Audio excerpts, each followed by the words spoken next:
Le solstice d'hiver, ou Yule, était une fête importante, célébrant la nuit la plus longue de l'année et ce qu'elle représentait. Le retour du soleil vers la terre. La fête célébrait le retour éventuel du printemps, de la vie et de la fertilité. Selon des sources galloises du XIXe siècle, cette saison était Alban Artan, ou lumière de l'hiver. Le mot Yule pourrait en fait avoir des origines anglo-saxonnes, liées au mot roux, en référence au cycle du soleil. Les Irlandais préhistoriques appelaient cette saison Midwinter, ou hiver moyen. Min Geimrecht. Il s'agit d'une fête célébrée bien avant les anciens Celtes, dans ce qui est aujourd'hui connu sous le nom de Newgrange dans le comté de Meath. De nombreuses superstitions dictaient la façon dont les gens agissaient pendant le festival de Yule. Par exemple, dans les Midlands d'Angleterre, il était interdit d'apporter du lierre et du houx dans la maison avant la veille de Yule, car cela portait malheur. En outre, la façon dont ces plantes étaient apportées dans la maison était également importante. Les druides croyaient que le houx était masculin et le lierre féminin. Celui qui entrait en premier déterminait si l'homme ou la femme de la maison régnait l'année suivante. Comment fêtait-on Yule? Le festin. Les agriculteurs abattaient le bétail et les chasseurs fournissaient sangliers et cerfs pour le festin de cette célébration. Le vin, la bière et les autres spiritueux, créés au cours des 6 mois précédents, étaient également prêts à être consommés. Les pénuries alimentaires étaient courantes, de sorte qu'un festival pendant le solstice d'hiver donnait lieu à une fête chaleureuse où l'on mangeait et buvait. Le blé était également un élément important du solstice d'hiver. Il y avait beaucoup de pain, de biscuits et de gâteaux, ce qui était considéré comme un encouragement à la consommation de blé, fertilité, la prospérité et la continuité de la subsistance. Arbre à feuilles persistantes. Les arbres sont le point culminant de la croyance des anciens Celtes pendant le solstice d'hiver. Alors que la plupart des arbres sont mornes et sans vie, il y en a quelques-uns qui restent forts. En particulier les anciens Celtes percevaient les conifères comme étant parmi les plus magiques, parce qu'ils ne perdent jamais leur luxuriance. Ils représentaient protection, ils sont le symbole et le rappel que, même si tout semble mort et disparu, la vie continue. Voici une liste d'arbres et leur signification pour les anciens Celtes. Le cèdre jaune, purification et pureté. Frêne, le soleil et la protection. Pin, guérison, bonheur, paix et de la joie.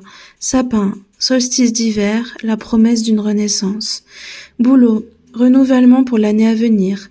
If, mort et résurrection. Les gens accrochaient des cadeaux pour les dieux dans les bosquets d'arbres et d'arbustes à feuilles persistantes. Certains chercheurs estiment qu'il s'agit de la pratique originale de la décoration du sapin de Noël. En outre, c'est également de là que vient la pratique, consistant à accrocher des couronnes sur les portes et dans les maisons. Toute plante et tout arbre qui survivait à l'hiver était considéré comme très puissant et important, car il fournissait à la fois de la nourriture, du bois, du chauffage, et l'espoir que le printemps était proche. La bûche de Noël. Tous les arbres, cependant, le chêne, était considéré comme la force la plus puissante. C'est un bois fort et solide, perçu comme représentant le triomphe et la gloire, victoire comme pour beaucoup de leurs fêtes. Les Celtes allumaient des feux de joie pendant Yule, à la fois pour se réchauffer et comme une prière d'espoir. Les feux de joie étaient généralement faits de bois de chêne, et ils étaient considérés comme un bon signe que le feu ne s'éteigne pas pendant les 12 heures de la nuit du solstice d'hiver. Cette pratique est à l'origine de la tradition de la bûche de Yule. Le feu était entretenu et brûlait lentement pendant 12 jours avant de s'éteindre. Après cette période, les cendres étaient saupoudrées dans le champ pour porter chance. Les gens stockaient le bois restant jusqu'à l'année suivante pour aider à allumer le nouveau feu de Yule. Cet acte symbolise la continuité et le renouvellement annuel. Selon les superstitions modernes, la bûche doit soit provenir de votre propre terre, soit être un cadeau et ne peut être achetée ou volée car cela porte malheur. Plantes et baies. Les plantes comme le gui, toutes ces plantes et tous ces arbres, lorsqu'ils sont introduits à l'intérieur, assurent la sécurité des esprits sylvestres qui y résident pendant les durs mois d'hiver. Le lierre représente la guérison, la fidélité et le mariage, et est transformé en couronne. Les druides accordaient une grande importance au gui et le considéraient comme une plante puissante. Pline et Ovide mentionnent tous deux que les druides dansaient autour des chênes qui portaient du gui. Aujourd'hui, le gui est suspendu dans les chambres ou les entrées à Noël. Et ces deux personnes se retrouvent sous la source. La tradition veut qu'elles s'embrassent. Le roi du Yule. Yule était représenté par de nombreux symboles qui tournent autour des thèmes de la fertilité, de la vie, du renouveau et de l'espoir. Parmi les symboles de Yule, les plus populaires, citons des arbres à feuilles persistantes. Nous en avons déjà parlé plus haut, mais cela vaut la peine de le mentionner à nouveau. Pour les anciens païens, les conifères étaient un symbole de renouveau et de nouveau départ. Couleurs de Yule. Les couleurs rouges, vertes et blanches que nous associons communément à Noël proviennent des célébrations de la période de Yule. Les baies rouges du hou, qui signifient le sang de la vie, les baies blanches du gui, dénotent la pureté et la nécessité de l'hiver. Le vert est pour les arbres à feuilles persistantes qui durent toute l'année. Ensemble, les trois couleurs sont un signe de la promesse des choses à venir, une fois les mois les plus froids arrivés se terminent. Ou, cette plante représentait l'élément masculin et ses feuilles symbolisaient le roi des houes. Elle était également considérée comme une plante protectrice, car le piquant de ses feuilles était censé éloigner le mal. L'arbre de Yule. Les origines du sapin de Noël remontent à l'arbre de Yule, qui symbolisait l'arbre de vie et était décoré de symboles de divinité, ainsi que d'objets naturels tels que des pommes de pin, des fruits, des bougies et des baies. Couronne. Les couronnes symbolisaient la nature cyclique de l'année et étaient également considérées comme un symbole d'amitié et de joie. Chanter des chants de Noël. Les participants chantaient des chansons pendant la période de Yule et allaient parfois de porte en porte.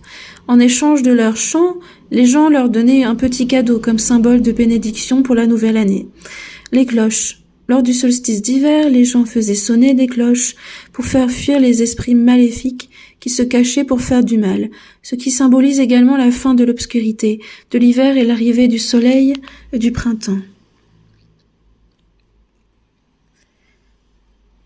Le roi des houes et le roi des chênes personnifient traditionnellement l'hiver et l'été. On dit que ces deux personnages se combattent, représentant le cycle des saisons et l'obscurité et la lumière. Cependant, s'il est vrai que les Celtes préhistoriques vénéraient les houes et les chênes, rien ne prouve qu'ils s'affrontaient à l'époque. En fait, les documents écrits indiquent le contraire. Les Celtes considéraient le houx et le chêne comme des frères spirituels, jumeaux de la forêt, notamment parce qu'ils résistent à la foudre et qu'ils fournissent des éléments verts pendant les mois d'hiver, même s'ils ne sont pas des arbres à feuilles persistantes. C'est comme si les histoires des rois combattants étaient un ajout plus récent aux célébrations de Yule.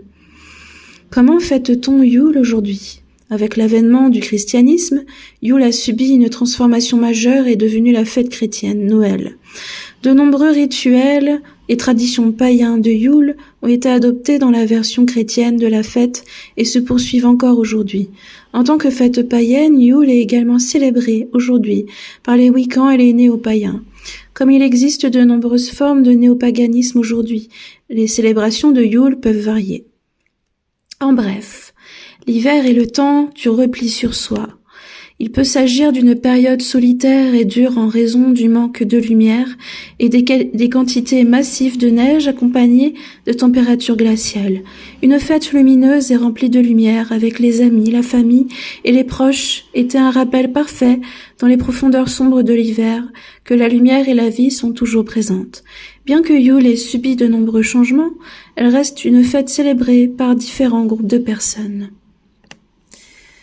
Donc, ce que j'ai dicté ce soir, je l'ai compté à partir du site avarheurgente.com-fr-festival de Yule, origine et symbolisme.